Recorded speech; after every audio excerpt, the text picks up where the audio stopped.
নমস্কার বন্ধুরা, আজকে আমি আপনাদেরকে দেখাবো যে ফেসবুক আপনারা যে ভিডিওগুলো ছাড়েন সেই ভিডিওগুলোর উপরে কপিরাইট মেরেছে কিনা এবং কোন কোন ভিডিওর উপরে কপিরাইট আছে সেটা আপনারা বুঝবেন কী করে।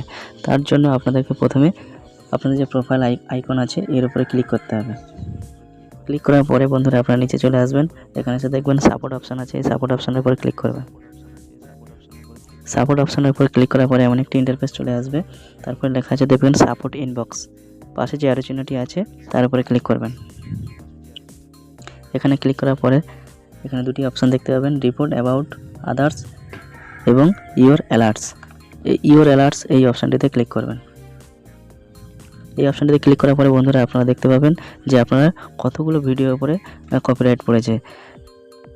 এখান থেকে বন্ধুরা আপনারা যদি মনে করেন যে কপিরাইট ভিডিওগুলো ডিলিট করবেন, তাহলে প্রথমে আপনারা কী করবেন, ভিডিওর উপরে ক্লিক করবেন।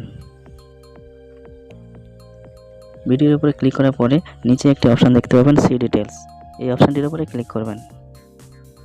ক্লিক করার পরে নিচে একটি অপশান আসবে, কন্টিনিউ, এই অপশানটির উপরে ক্লিক করবেন।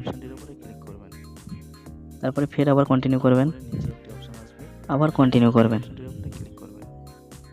কন্টিনিউ করার পরে এখানে তিনটি অপশান আসবে, অ্যাকসেপ্ট চেঞ্জ, সাবমিট ডিসপুট এবং রিমুভ ভিডিও।